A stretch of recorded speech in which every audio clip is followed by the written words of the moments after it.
Okay folks, so I've scaled in, worked my way back around to the back of the plant here, and I think I'm getting loaded in that little covered warehouse you see just to the right there. At least that's where I've always gotten loaded before. So I'm just gonna kind of make a U-turn here to the right and back up. I don't see any loader people yet, but they should be here pretty soon. I noticed on my paperwork, you know, and this is what happens at a lot of places, they're shooting for a load weight of 48,000 pounds because they're working from a total weight of 80,000 pounds. But like I've talked about before, if I get loaded that with 48,000 pounds, I'll be overweight on an axle. Because again, you know, I don't have a spread axle, so I can only get 34,000 maximum on each axle. And my front axle, my steer axle on this truck only weighs about 11,000, just a hair under 11,000 pounds when you're, you know, that 80,000 pound maximum number allows for 12,000, up to 12,000 pounds on your steer. Since I'm only 11,000 or hair under, that's 1,000 pounds that I have to subtract off of the total weight, you know, the trailer. So I really can only hold about 47,000 pounds and be, I mean, it's tricky. It's tricky.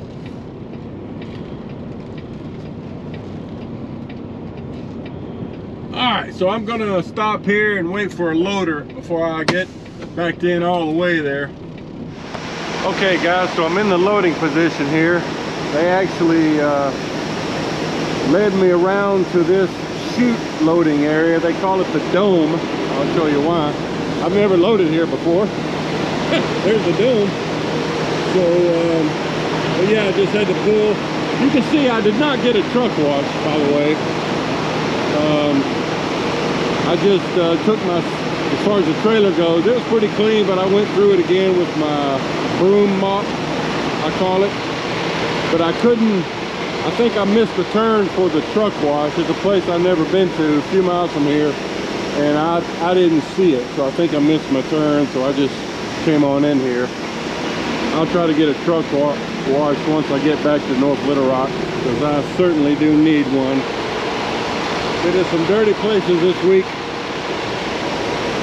So I told the loader to shoot for 47,250, and I'll watch my gauges, but I told him to just try to spread it out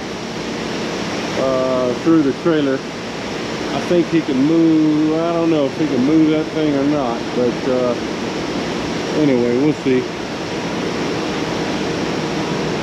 So let me show you. Ammonia nitrate. So this is one of those hazmat loads. I'll have to put placards up on the trailer before I leave. But there's a look at it. Man, it's dripping water or something. That's not good. That's going to make it stick. Oh man.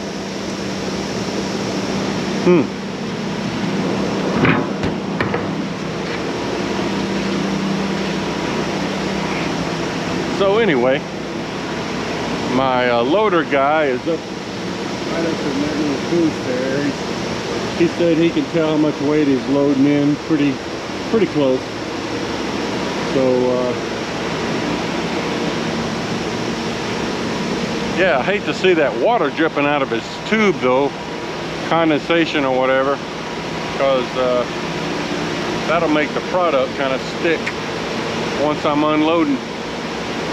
Anyway, that's what's going on. Well, As it turns out, they can't get the product to come out of the warehouse through the chute. Evidently it's stuck. So we're going to plan C. They told me to pull around this dome building. Evidently there's an opening in the front where they can load from a front end loader. So we're just going to go back around and see what that's about.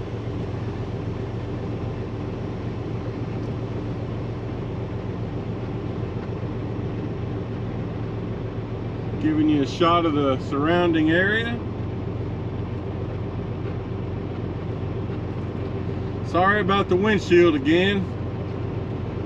I meant to have it cleaned at this point, but like I said, I missed my truck wash.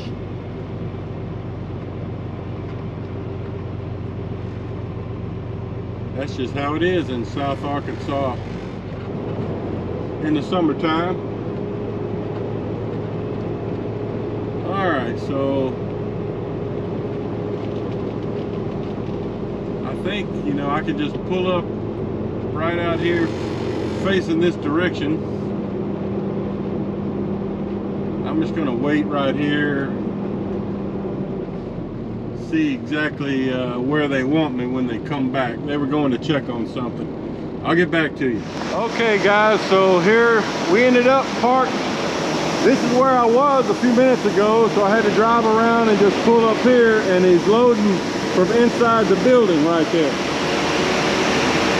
So I'll have to pull up, you know, from time to time so he can get to the rest of the trailer. There's another Oakley driver over there, Derek. He said he started driving for Maverick back in the 2000s, and then been driving for Oakley about 7 years. He's a veteran. He lives up in Missouri, he said. So yeah, this is not the most level ground in the world. My readings probably won't be fantastic, but we'll just have to do the best we can, because they won't be able to tell loading with that thing. So as I remember, it takes a lot of dumps with that little forklift, like 25 to 30 dumps, as I remember. So but that's how it's working.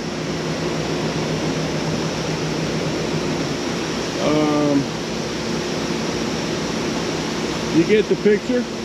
All right, more later. Okay folks, so I'm finally loaded. I backed up 2 or 3 times, you know, to get different readings on the scales, because it's not level. So according to my gauges, I'm about as close as I could get. So we'll see what the scale out front says. Hopefully it's pretty good, because I don't want to have to come back and get more or dump out any for sure.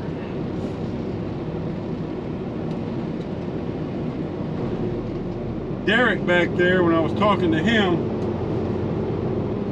he said we're probably kind of lucky getting loaded with the front end loader, because they have a lot of problems with that chute loader.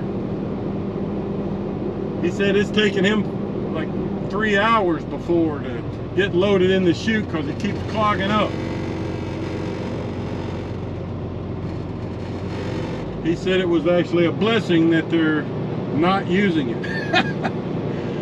Oh, so anyway, we're going to circle back around the dome.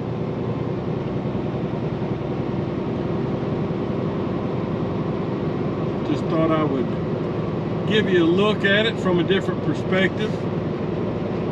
Around there to the right is where it just got loaded. Derek is about to pull in now. Give it a shot. He's going to the same place in Kansas that I am, Hillsboro, Kansas. And the guys were telling me that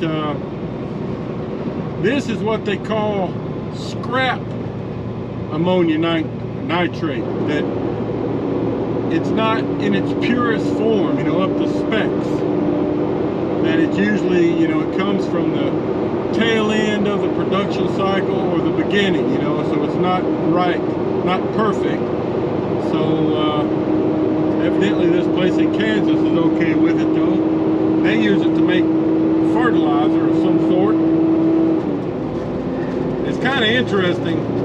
When I deliver it, I'll try to get you some footage, but we'll be dumping it just into this big vat, you know, like we'll back right up to it and dump it into a big vat of swirling liquid of some sort. You know, it just kind of gets mixed into some sort of fertilizer concoction. That's all I know. But the guy that works there at the receiving end did tell me that. But it's a pretty easy delivery. Not a big place. Alright, so I'll give you a look of this on the way out for those of you that are interested.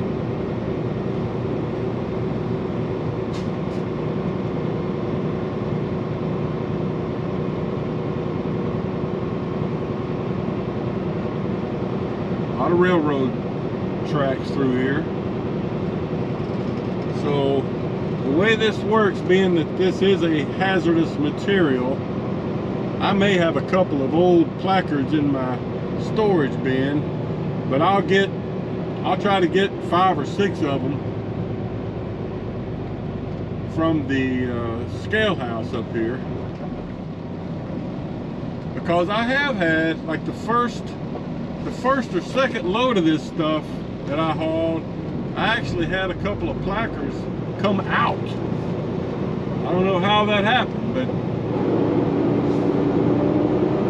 I always try to carry a couple of spares. Oh, so we gotta watch the railroad tracks here. Lots of them to cross through here.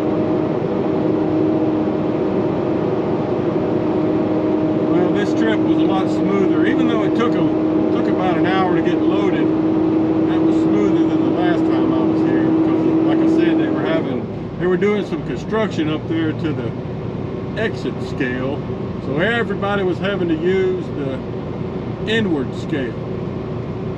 All the in and out traffic was having to use one scale, and it was getting backed up, kind of messy. Looks like everything has been repaired and looking good. So just giving you a good look at the plant here. You can see the scales up ahead. The one on the right is the exit scale. So I'll park on the scale and then go inside, and hopefully it's all good as far as the weight. And if so, I'll get my paperwork and we'll pull out to. There's a holding lot just to the left out there with a porta potty and plenty of room, you know, to do whatever you need to do. Get my tarp put back on.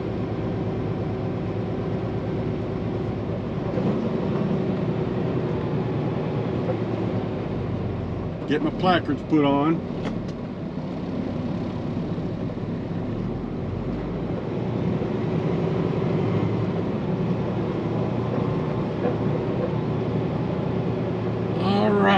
So there's a pickup truck coming here to the left. I'll let him out.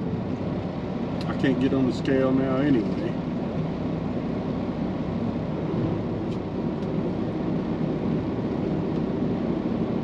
Alright, well, I'll show you some more later. Okay, so when I scaled out the first time, I was at 80,100. That's with me out of the truck. Oh man, I forgot to get some of the placards. I gotta walk back down there. So anyway, I went back around, I dumped a little bit out. You know, I just opened my little slide door, shoveled some out, reweighed, and I was like 78, 980 with me out of the truck. So that's pretty close. That's about where I need to be. But I forgot to get placards. So, let me go get some placards. Okay, folks. So I just finished getting my truck washed here by the good folks here at the Oakley, North Little Rock truck wash. Oh, gotta let my air pressure build up a little more. So yeah, I pulled in here. The guys were on lunch break, so I had to wait about 20 minutes to get in. But that's not bad. So I finally got my truck washed. And evidently I just missed a big storm. I mean, it started raining on me south of town, but they said it really came a hard storm.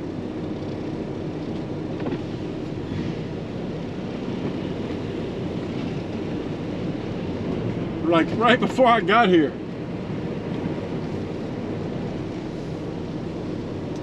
All right, so there's a couple of things here I wanted to show you as I pull out of here. I'll make this turn.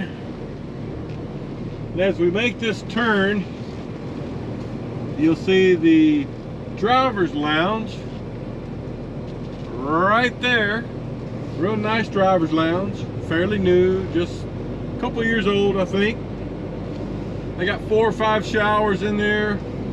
A couple of bathrooms, a big sitting area, sofas, chairs, kitchenette, some of the forms you'll need, TV, real nice ice machine, you know, that makes that nice, soft, chewy ice like you get at Sonic. Yeah, good stuff. Okay, now straight ahead, you can see a few weeks ago I mentioned that they were tearing part of this old fertilizer storage building down. And you can see now that they're completely tearing it down. Because a few weeks ago I wasn't sure if they were tearing the whole thing down or just the roof. So they've been working hard on that. Demolishing that.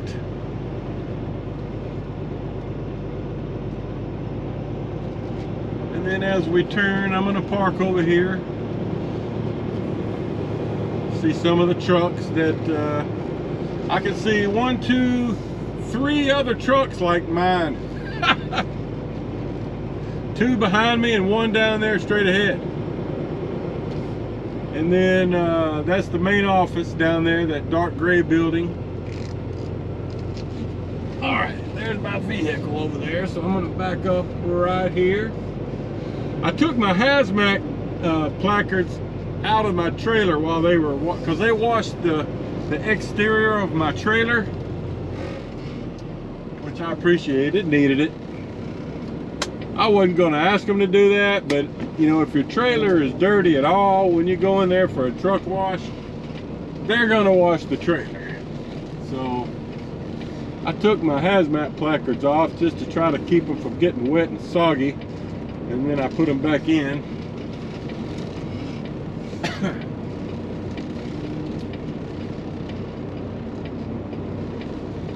That loading platform straight ahead there beside that crane is where I was doing that load on Tuesday, all those barge loads. I never did get a good shot of that from here, but that's, I think they have like 6 different barge loading platforms over here. That's number 1. We were working on that one for that entire load, and then I've also unloaded on platform 6 before. Those are the only 2 I've done. All right, so that gives you a look of some of the yard. I gotta straighten up a little bit here. Bad thing about this lot right back here is, like right in the middle where I'm going to be parking the trailer, it holds a lot of water. So you better get your boots on if you're going to get out and do an inspection or do anything around the truck. Because there's about 2 inches of water standing back there right now, I can see. All right, so this load of ammonia nitrate I picked up this morning delivers to Hillsboro, Kansas, Monday. In fact, if you'll give me a second, I want to look up. I want to look up that order. I think it's just an open window. 7 to 2, 7 a.m. to 2 p.m. So I'll probably leave Sunday afternoon and try to get 3 or 4 hours of it done. It's about an 8-hour trip, so that I can get it delivered, you know, before lunch, and then probably go to Hutchinson, Kansas for a load of salt, would be my guess. So let's get out here and do a quick walk around since I have a minute. It's only about 1:30 Friday afternoon. Take a look at the truck. It hasn't been that clean in a while. Yeah, see the standing water I was talking about? Oh, yeah, and they shined up the trailer real good. Okay, I wanted to show y'all something on the other side here. I think I mentioned this, but I had to stop a few days ago and have an airbag replaced on one of my drive axles. It was this one right there. I discovered it was leaking, and you can see here, because it wasn't getting supported properly, my half fender here rubbed thin because it was sitting on the tire at some point, you know. So yeah, so I had to have that airbag right there replaced. So I'm just going to go around here, make sure all my tires are good.